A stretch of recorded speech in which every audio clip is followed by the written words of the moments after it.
This video is intended to support the training of all health personnel, doctors, nurses, midwives and birth attendants who assess the health of a newborn baby. A newborn infant should be closely observed to detect danger signs and abnormalities. Observation should begin immediately after birth. However, unless there are obvious signs of complications following the birth, mother and baby should be allowed to remain in close skin-to-skin contact and breastfeeding should be established.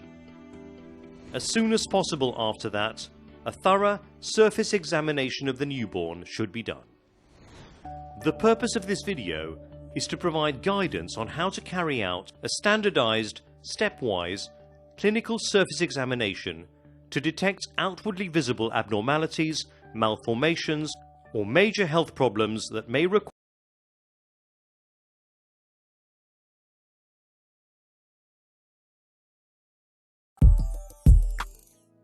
The images you will see in this video were filmed in a health facility in Ghana, West Africa.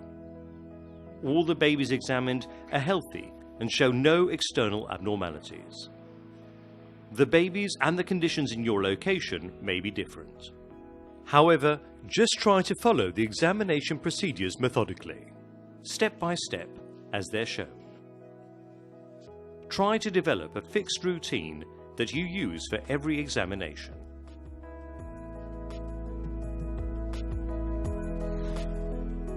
Before starting, always remember, first and foremost, the safety and welfare of the baby is paramount. Ensure that mother and baby are both stable. Examine the baby in the presence of the mother. Ensure that the mother understands that you're doing the examination simply to confirm that the baby is healthy. Assemble all the necessary materials. The baby should be examined in a warm room that is well lit. The examination should be carried out with the baby on a comfortable, soft and easily cleanable surface. Wear appropriate clean clothing.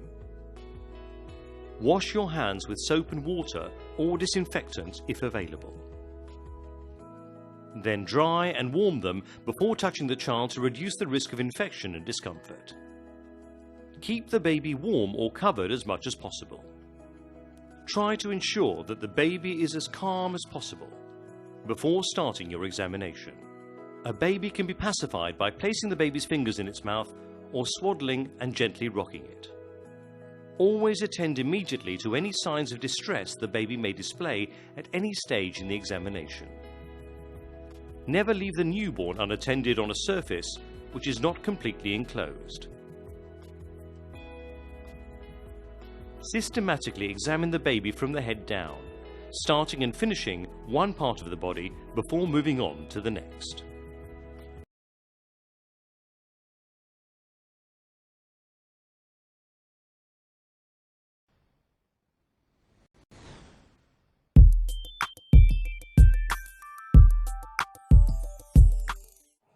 Remove all clothing from the baby. Gently lay the naked baby on its back on a warm, comfortable surface. Try to work systematically down from the head to the feet. First, look at the newborn. Does the baby appear to be too small or too big?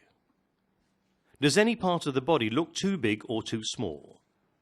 Are there any parts of the body or face that look asymmetrical or abnormal? Record any observations you consider to be important and worthy of further examination.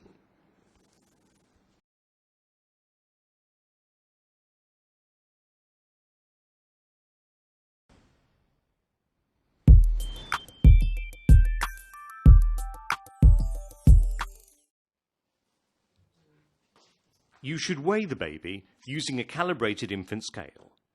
The pan where the baby will be placed should be covered with a cloth, towel or blanket. Make sure that you set the scale to 0 with the blanket or cloth on it before placing the baby on the scale. This ensures your assessment of the baby's weight will be accurate. Record the weight of the naked baby in kilograms. Record up to 1 decimal place. Do not leave the baby unattended during this procedure.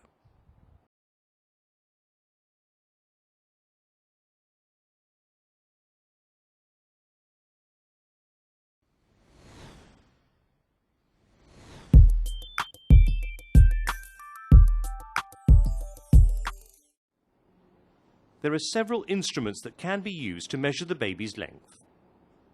A soft, flexible tape measure, which should preferably have both centimetres and millimetres marked, is commonly used. Whatever instrument you use, it is important to measure the length of the child from the top of the head down to the heel. To measure accurately, ensure that the baby is in an outstretched position. Usually, the baby's legs are slightly bent, so you will need to straighten them. This can be done by gently pulling the foot or flattening the knee like this, by gently pressing with the thumb or finger.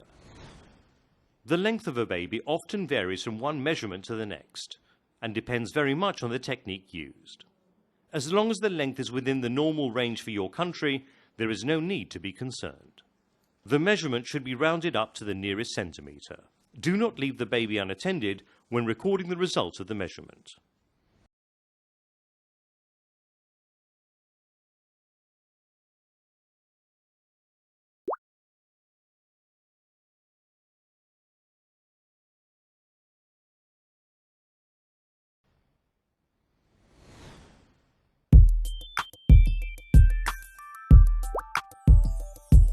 Examine the colour and texture of the skin all over the baby's body.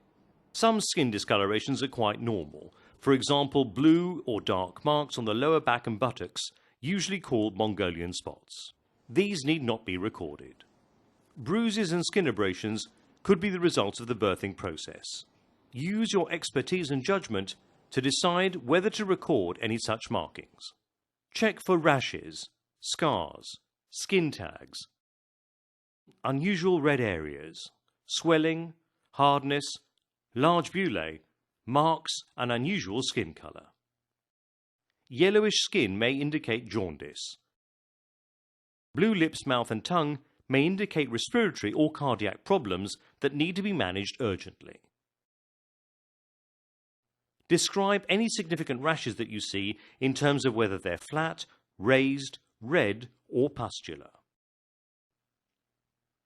Some rashes are common and usually resolve without treatment, but other rashes may indicate an infection that needs treatment. Again, use your judgment to decide if any rashes are unusual and therefore worthy of being recorded. Sometimes there may be open tissue on the head, abdomen and back.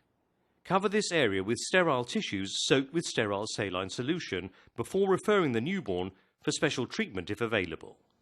Make sure you record these findings. Hairiness at the base of the spine, such as you see here, is common with most babies, but may be more pronounced in darker-skinned newborns. It does not need to be recorded.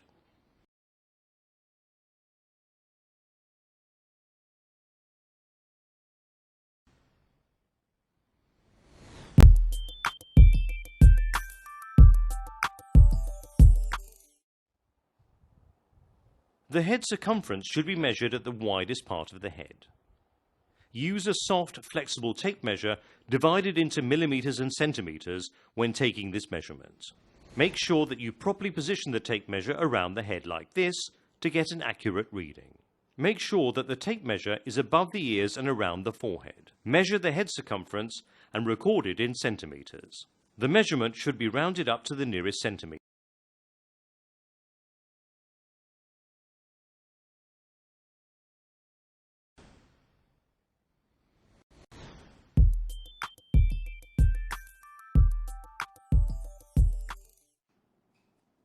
Look at the shape of the head and at the shape and size of the skull. Sometimes the skull may look misshapen, like a cone, as a result of moulding during the labour process. This usually resolves spontaneously in a few days. Any unusual shape of the skull should be recorded. Sometimes there is a collection of fluid in the subcutaneous tissue of the skull, and this area will be soft when you apply gentle pressure to it. It usually resolves in 3 to 4 days. Another similar condition involves accumulation of blood under the membrane covering the skull bones. It does not cross the suture lines and therefore is not present in the midline of the head. It can look like 2 lumps or bumps on the head. This usually resolves in 4 to 5 weeks. If the head shape does seem abnormal, ask a doctor or nurse to evaluate the newborn and write your findings in the record. If the shape is fine, Run your fingers over the scalp to ensure that the skull is reasonably smooth and firm between the sutures. The fontanelles are soft spots in the skull. There are two fontanelles, the anterior and the posterior. The anterior fontanelle begins just beyond the hairline of the forehead. The posterior fontanelle is just beyond the crown or vertex of the head. The anterior fontanelle is usually bigger than the posterior. There is often considerable variation in their size. If the anterior fontanelle is unusually large,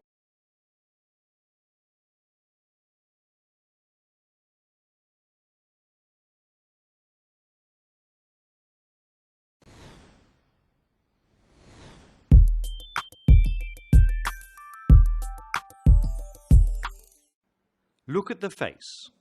Do the features look normal? Are there any unusual features such as a small chin, narrow forehead, or abnormal positioning of the eyes? Record any such findings. There is often a reddening of the skin between the eyebrows. This usually resolves naturally and does not need to be recorded. To check that both nostrils are open, use a finger to gently close one nostril at a time to see if the baby is able to inhale through each nostril without difficulty. Examine the shape and size of the ear.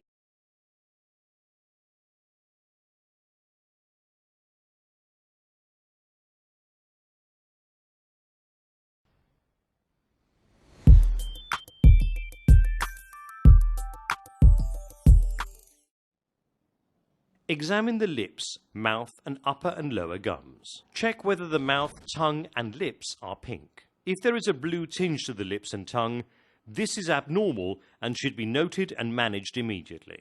A band of tissue connects the tongue to the floor of the mouth.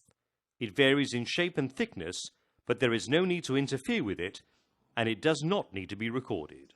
Sometimes 1 or 2 natal teeth can be seen. These should not be removed. Leave them alone as they will fall out naturally in time. Check for a cleft lip. This is an abnormality where the lips are incompletely formed. A cleft palate can be more difficult to detect. During the first breastfeeding, check whether the newborn discharges milk through its nostrils during or after being fed. If you see this, then a more thorough examination should be arranged to check whether the palate is open. An unfed baby should not be allowed to go home.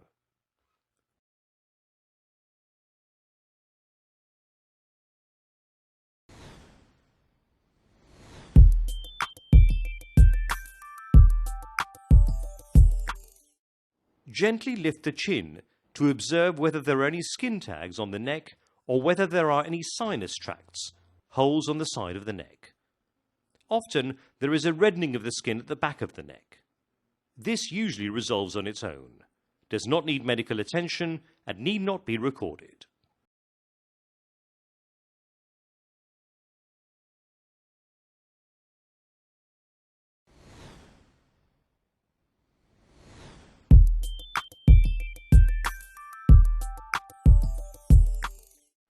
Observe the chest. Is it symmetrical? Is it similar in shape and size on the right and left? Are there any extra nipples? Feel the pectoral muscles close to the outside of the nipples, just under the armpits. There should be firm muscle tissue there. Absence of this muscle tissue should be noted. Is the movement of the chest with each breath normal, or is it irregular or difficult? A baby having respiratory difficulty may also show signs of flaring of the nostrils and retraction of the area under the ribs. If so, seek help from a doctor immediately, but do not leave the baby unattended.